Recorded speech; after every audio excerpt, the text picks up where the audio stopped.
Panalangin para sa biyaya sa ngalan ng Ama, ng Anak, ng Espiritu Santo. Amen. Makapangyarihang Diyos, Ikaw ang nagbibigay ng buhay, Ikaw ang nagbibigay ng pagpapala sa bawat isa. Panginoon, alam po namin na Kayo po ang magbibigay sa amin ng mga kinakailangan namin sa araw-araw. Panginoon, alam po namin na ang ibibigay Niyo ay sakto lang na pangangailangan namin. Alam ko po na bibigyan Niyo kami ng mga bagay na para lamang sa amin. At ganoon din po sa buhay.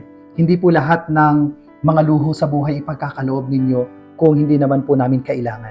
Nawa Panginoon, maunawaan ang bawat isa na sa buhay hindi natin kinakailangan ng sobra-sobra. Kinakailangan lamang natin yung sakto lamang at matutong makontento ang bawat isa. Nawa Panginoon, bigyan mo ng kalinawan ng isip ang bawat isa na makita namin ang tunay na kahalagahan ng pagkakaroon ng mga pangangailangan at ng aming mga kagustuhan.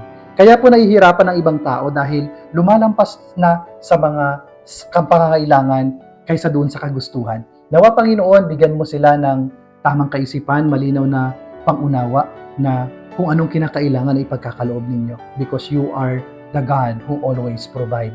Panginoon, itinataas po namin sa inyo ang lahat. Kayo na po ang bahalang magbigay ng aming kakanin sa araw-araw at ng aming mga pangangailangan.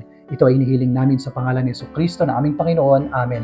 Sumainyo ang Panginoon at pagpalain kayo ng makapangyarihang Diyos Ama, Anak, at Espiritu Santo. Amen.